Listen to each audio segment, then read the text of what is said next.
Praise lord. దేవాది దేవునికి వందనాలు.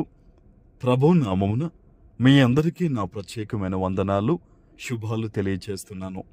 ఈ దినము కొరకు ఏర్పాటు చేయబడిన దేవుని వాగ్దానము న్యాయాధిపతుల గ్రంథము 6వ అధ్యాయము 16వ వచనము.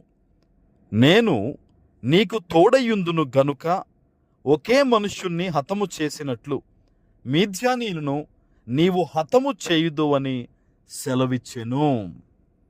దేవుని నామానికి మహిమ కలుగునుగాక.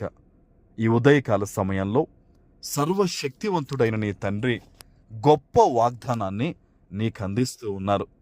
ఆనాడు మిద్యానీయులందరినీ కూడా ఎదిరించడానికి దేవుడు గిద్యోనుని ఎన్నుకున్నారు.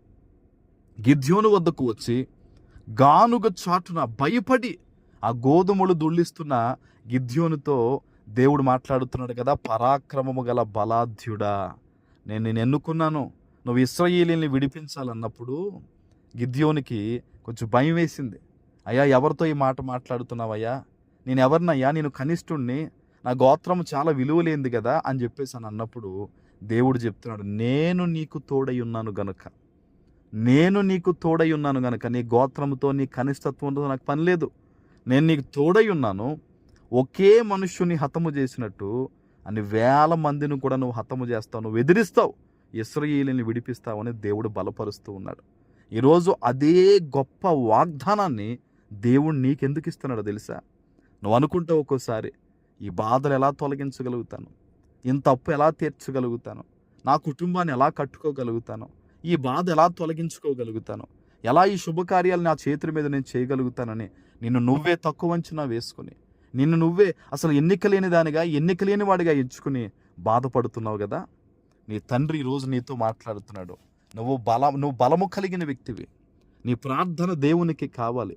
నీ కన్నీరు దేవుడు చూచాడు, నీ హృదయాన్ని దేవుడు చూచాడు కనుకనే గిద్యోనుని ఎన్నుకున్నట్టుగా ఈరోజు దేవుడు నిన్ను ఎన్నుకుని నీతో చెప్తున్నాడు, ఒకే మనుష్యుని హతము చేసినట్లు గిద్యోను నువ్వు జయిస్తావని చెప్పినట్టుగా నీ ప్రార్థన, నీ చిన్న ప్రార్థనను బట్టే, నీ చిన్న విత్తనము ఏదైతే విత్తుతున్నావో దానిని బట్టే, నీ కన్నీటిని బట్టే ఇదిగో దేవుడు చెప్తున్నాడు, అన్ని విషయాల్లోంచి కూడా నువ్వు విడిపించబడబోతున్నావు. ఈ సమస్త బాధలను నేను నీకు తోడై ఉంటాను గనక నువ్వు కొట్టివేయబోతున్నావు అని ఈ ఉదయకాల సమయంలో దేవుడు వాగ్దానం ఇస్తున్నాడు. హల్లెలూయా. ఇది మనుష్యులు ఇచ్చే మాట కాదు, ఇది సజీవమైన దేవుని వాగ్దానం. ఇది నువ్వు నమ్మితే దేవుని మహిమను చూస్తావు. చాలామంది ఆ బలహీనత యందు ఇంకా బలహీనత అయిపోతున్నారు తప్ప, నేను యెహోవా యందు నమ్మిక ఉంచడం వల్ల నేను బలం పొందుకుంటానని ఎందుకు చెప్పలేకపోతున్నారండి. నువ్వెందుకు బలహీనపరుచుకుంటున్నావు? నీ కులం ఇదని, నీ చర్చ్ ఇదని, నా ప్రార్థన ఇదని, నేను బలహీనురాలని నువ్వు ఎందుకు గిద్యోను వలె మాట్లాడుతున్నావు? లేదు, ఈ రోజు నుంచి నువ్వు అలా మాట్లాడడానికి వీలు లేదు. ఎటువంటి శ్రమలు నీ ముందున్నా, ఎటువంటి ఇబ్బందులు నీ భుజాల మీద ఉన్నా, ఎటువంటి క్లిష్టమైన పరిస్థితులు నీ ముందున్నా, నువ్వు యెహోవా నామములో, యేసు నామములో నువ్వు విజయాన్ని చూస్తావు, నువ్వు విడుదల పొందుకుంటావు, నువ్వు ఉన్నతమైన స్థితిగతులకు వెళతావు. అది కూడా ఎలాగో చెప్తున్నాడు తెలుసా దేవుడు? ఒకే మనుష్యుని కొట్టినట్టుగా నీ యొక్క ప్రార్థన ఇబ్బందులన్నిటి నుంచి కూడా నీకు విడుదల ఇవ్వబోతుంది. ఆమేన్. నీ ప్రార్థన, నీ కన్నీరు ఈరోజు నీకు గొప్ప విడుదల తీసుకొచ్చి ఉన్నతమైన వ్యక్తిగా దేవుడు నిన్ను నిలబెట్టబోతున్నాడు. ఆమేన్. ఇది దేవుని వాగ్దానం. ఇది ఆయన కృప నీ మీద ఉంది కనుకనే ఈ వాగ్దానం నువ్వు వినగలుగుతున్నావు. నమ్ము దేవుని వాగ్దానాన్ని, ప్రార్థన చేయి, తప్పకుండా దేవుడు నిన్ను విడిపించి నడిపించి గొప్పగా వాడుకుంటాడు. ఆమేన్.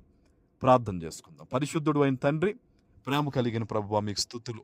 ఈ ఉదయకాల సమయంలో మీరు ఇచ్చిన గొప్ప వాగ్దానము ప్రతి బిడ్డ జీవితంలో నెరవేర్చి స్థిరపరచమని యేసు నామమున ప్రార్థిస్తున్నాను తండ్రి. ఆమేన్.